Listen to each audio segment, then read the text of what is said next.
महाराष्ट्रातील एक असं शहर ज्याला नैसर्गिक सौंदर्यासोबतच इतिहासाचा वारसा लागला आहे आणि ते म्हणजे पुण्याजवळ असलेलं भोर शहर.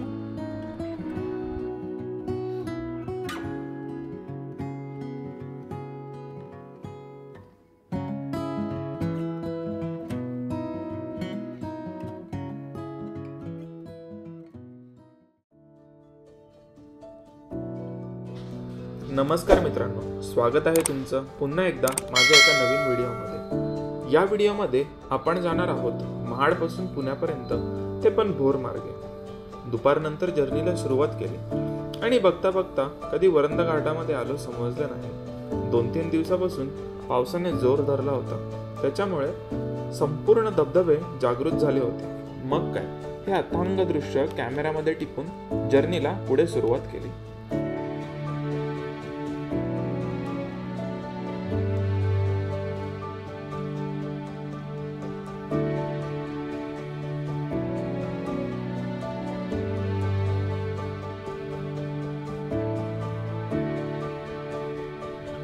थोडे पुढे आल्यावरती मला रस्त्याने काही रानफुले फुललेली दिसली.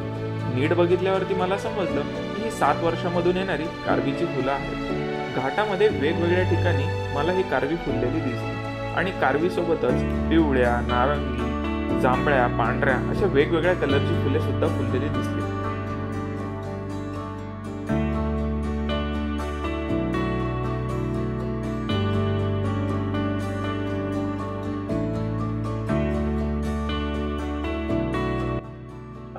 वाव, त्या असे छोटे छोटे धबधबे तर आहेत ना, किती मोजावे तेवढे कमीच आहेत. इथे एक आहे, तिकडे एक आहे. एकदम मस्त मजा येईल अशा टाईपचे एकदम छान.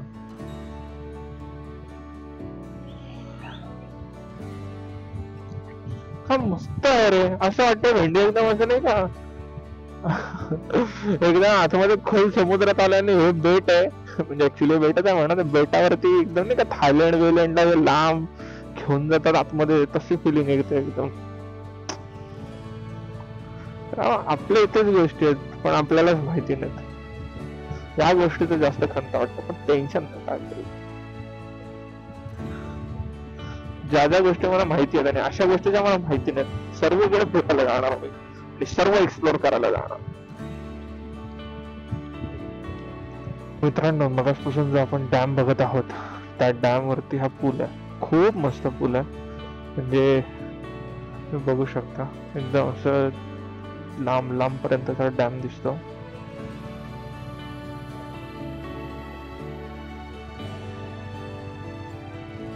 थांबूयात आपण थोडा वेळ इथे, फोटो वगैरे काढूयात.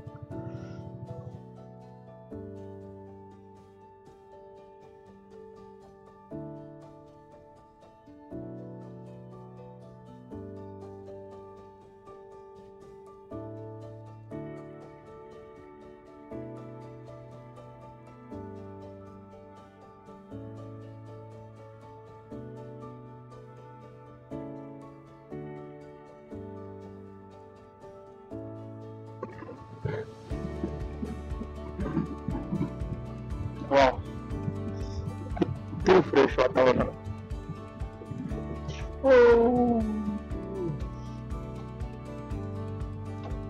सॉरी मित्रांनो, जस्ट फॉरगॉट. जो डॅम आपण मगासपासून पाहत आलो, तो डॅम इथे एंड होतो. सो तो डॅम इथून चालू होतो. तो जेव्हा आपण आय थिंक भोरगड जसा वरंदा घाट क्रॉस केला तिथून तो चालू होतो. सो हा आहे, खूप छान आहे, मस्त घाट आहे हा सुद्धा.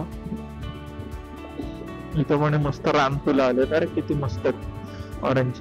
तर मित्रांनो, काउंट करा, सकाळपासून आपल्याला म्हणजे जसे आपण निघालो तसे आपल्याला किती वेगवेगळ्या रंगाची, म्हणजे पांढऱ्या रंगाची म्हणू नका, पर्पल कलरची, जांभळ्या कलरची म्हणू नका, पिवळ्या कलरची म्हणू नका, ती त्यानंतर आता ही ऑरेंज, मध्येच पिंकिश, वेगवेगळ्या कलरचे आपल्याला बघायला भेटतात.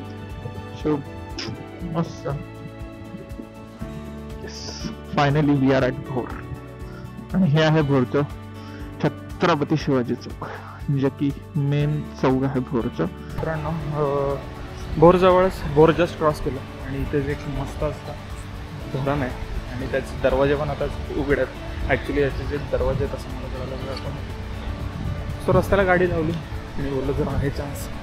एवढे वर्ष हे धरण आम्ही सुकं सुकं बघतो किंवा जरी भरलेलं असलं तरी पण आम्हाला असं एक हेवा वाटायचं की आम्हाला उतरून बघायचं होतं. बट फर्स्ट टाईमच बाईकनी या रोडने आल्यामुळं हे धरण आता बघायला भेटतं आहे.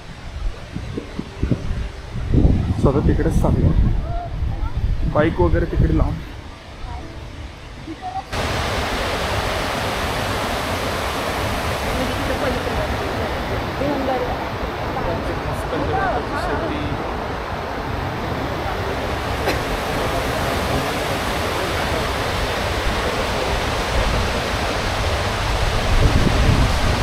ॲक्च्युली असं आहे की याचे दरवाजे जे ते ऑटोमॅटिक आहेत. सो पाणी तेवढं वाढलं की आपोआप असं चालू होतात दरवाजे. बट खूप छान व्ह्यू आहे, मस्त व्ह्यू आहे, एकदम असं आताची शेती आहे.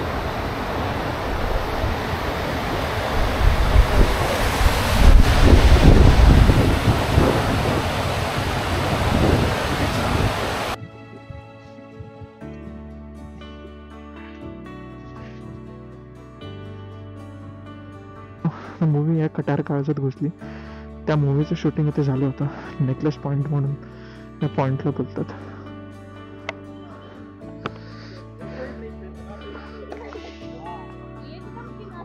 नेकलेसच्या आकाराचा असा शेप आहे. जी नदी जाते त्या नदीचा.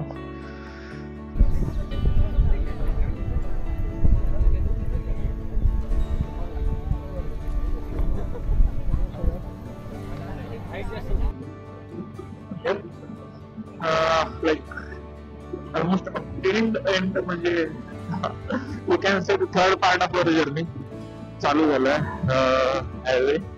हायवे लागेल. हा हायवे आहे पुणे बँगलोर हायवे आणि हा जो आहे तो शिरवळ फाटा बोलला जातो. हा जो समोरचा जो जिथून आपण इन करणार आहोत म्हणजे जिथून आपण जॉईन करणार आहोत तो शिरवळ फाटा आणि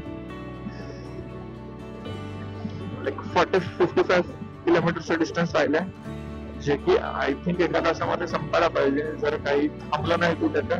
बघूयात काय होतं कसं होतं. जर तुम्हाला हा व्लॉग आवडला असेल तर प्लीज चॅनलला सबस्क्राईब करा, व्हिडिओला लाईक करा आणि कमेंट सेक्शनमध्ये सांगा की तुम्हाला व्हिडिओमधला कोणता पार्ट जास्त आवडला. थँक्यू.